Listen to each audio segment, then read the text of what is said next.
मित्रों, आज का प्रसंग यदि ठीक से समझ लिया तो मैं विश्वास दिलाता हूं कि आप कभी भी गरीब नहीं रहोगे। महाभारत पुराण में एक कथा आती है कि एक बार माता लक्ष्मी बहुत सुंदर रूप धारण करके गौओं के झुंड के पास पहुंची। एक सुंदर रूप वाली नव युवती को देखकर गौओं ने पूछा, हे देवी, तुम कौन हो और कहां से आई हो? तुम तो इस पृथ्वी की सबसे सुंदर स्त्री जान पड़ती हो। सच सच बताओ, तुम कौन हो और हमारे पास क्यों आई हो? गौओं के इस प्रकार पूछने पर देवी लक्ष्मी ने अपना परिचय दिया और कहा कि हे गायो, सारा जगत मेरी कामना करता है। दुनिया में मैं लक्ष्मी के नाम से प्रसिद्ध हूं।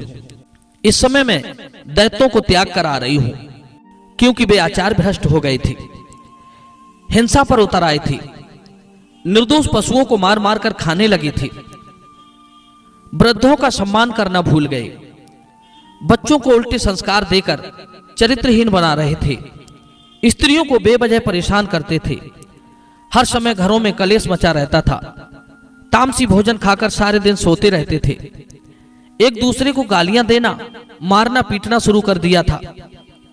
वे धन का दुरुपयोग करने लगे थे, धन के बल पर निर्दोष प्राणियों पर जोर दिखाने लगे थे, बेश्याओं का संग करने लगे थे। उनके इस प्रकार घिनौने और निंदनीय चरित्रों को देख देख कर मुझसे रहा नहीं गया, इसलिए मैंने उनका त्याग कर दिया। मेरे त्याग करते ही सारे राक्षस नाश को प्राप्त हो गए। देवता लोग मेरे आश्रय में रहने के कारण आनंद भोग रहे हैं।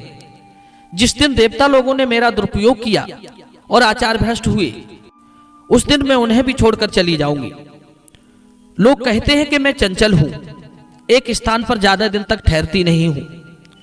ये उनकी बात गलत है। मैं तो एक स्थान पर बहुत दिन तक ठहर सकती हूं, पर मुझे अपने पास अधिक दिन तक रोकना उन्हीं के हाथ में होता है। यदि वे मेरा सही रूप से उपभोग करेंगे और धर्म का पालन करते हुए अपना जीवन यापन करेंगे, बेवजह के झगड़ों में नहीं पड़ेंगे, घर में प्रेम बनाकर रखेंगे और मेरा कुछ हिस्सा शुभ कर्मों में भी व्यय करते चलेंगे, निर्दोष बेजुबान पशुओं की हिंसा नहीं करेंगे, तो मैं उनके पास बहुत लंबे समय तक रहती हूं।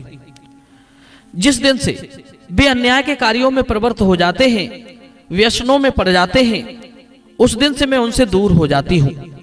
जिनके शरीर से मैं निकल जाती हूं, वे नष्ट हो जाते हैं, और जिनके शरीर में मैं प्रवेश कर जाती हूं, वे पुष्ट हो जाते हैं।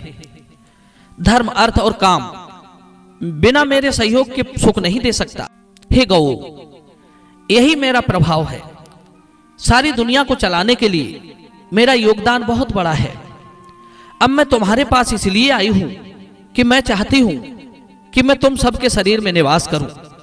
तुम लोग मेरा आश्रय पाकर भी श्री संपन्न हो जाओ। लक्ष्मी देवी की बात सुनकर गौओं ने कहा, हे देवी, आप कहीं और जाकर रहो, हमें तुम्हारी इच्छा नहीं है। तुम्हारा बहुतों के साथ एक सा संबंध है।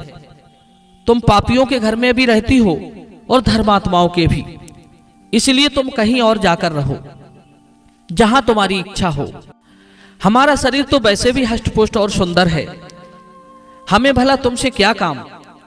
तुमने हमसे जो इतनी बातचीत की, हम तो इसी से स्वयं को धन्य समझते हैं।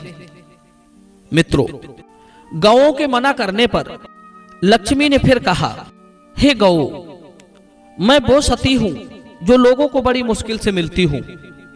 लोग मुझे पाने के लिए लालायित होते हैं। इस संसार में शायद कोई बिरला ही हो जो मुझे ना पाना चाहता हो।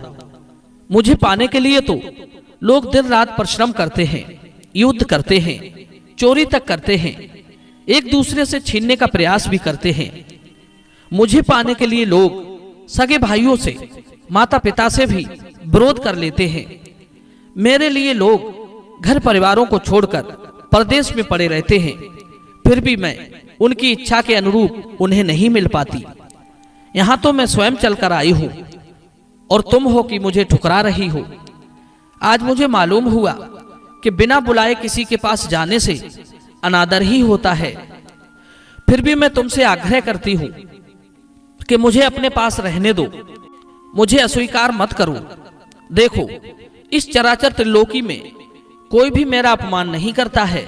मित्रों, लक्ष्मी की बात सुनकर गौओं ने कहा, हे देवी, हम आपका अपमान या अनादर नहीं कर रहे, हम तो केवल तुम्हारा त्याग कर रहे हैं।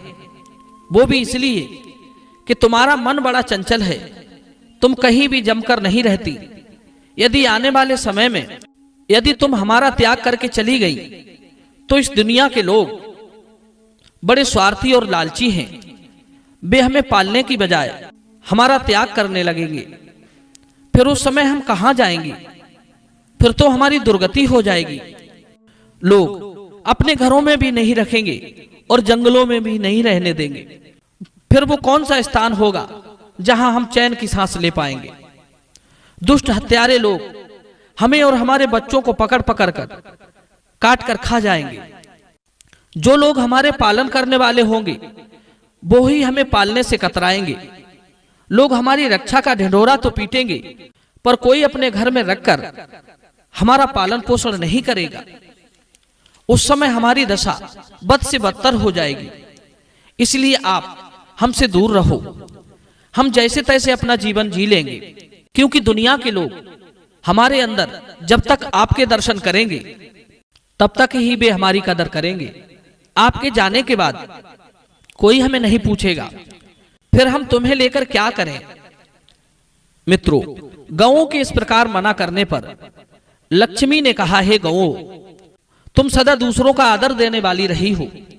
यदि तुम मुझे त्याग दोगी तो सारे जगत में मेरा अनादर होने लगेगा। इसलिए मेरा सम्मान रख लो। मैं स्वयं चलकर तुम्हारे पास आई हूं। मुझ में कोई दोष नहीं है। मैं तुम लोगों की सेविका हूं। यह जानकर मेरी रक्षा करो, मुझे अपनाओ। तुम हमेशा सबका कल्याण करने वाली हो। तुम पुण्यमयी पवित्र हो। मुझे बताओ, मैं तुम्हारे शरीर के किस भाग में निवास करूं? लक्ष्मी के बार बार निवेदन करने पर गौओं ने उन्हें लौटाना उचित नहीं समझा और कहा, हे देवी लक्ष्मी, हम तुम्हें एक शर्त पर स्वीकार करते हैं। तुम हमारे अंदर जब तक चाहो रहो। यदि कभी हमें छोड़कर जाओ भी तो हमारे गोबर मूत्र में हमेशा बनी रहना, क्योंकि हमारी ये दोनों वस्तुएं परम पवित्र हैं। ये तो हम जानते ही हैं कि तुम्हारे जाने के बाद लोग हमारा त्याग कर देंगे, परंतु हमारे गोबर और मूत्र में यदि तुम बनी रहोगी तो लोग इनका उपभोग करके लाभ अर्जित कर लेंगे। लक्ष्मी ने कहा, धन्य भाग है हमारे जो तुम लोगों ने हमें अपने अंदर प्रवेश करने का अवसर दिया। तुमने मेरा मान रख लिया। तुम्हारा कल्याण हो। तुम्हारे गोबर और मूत्र में मेरा सदा वास रहेगा। मित्रों, आज भी गाय का गोबर पवित्र और धन प्रदान करने वाला होता है। जो लोग गौ पूजा करते हैं, गौ सेवा करते हैं, उनके घर सुख शांति हमेशा बनी रहती है। कभी धन की कमी नहीं होती। मित्रों, यह वीडियो आपको कैसा लगा आप हमें कमेंट के माध्यम से बताना। आप सभी का बहुत बहुत धन्यवाद। जय श्री कृष्ण।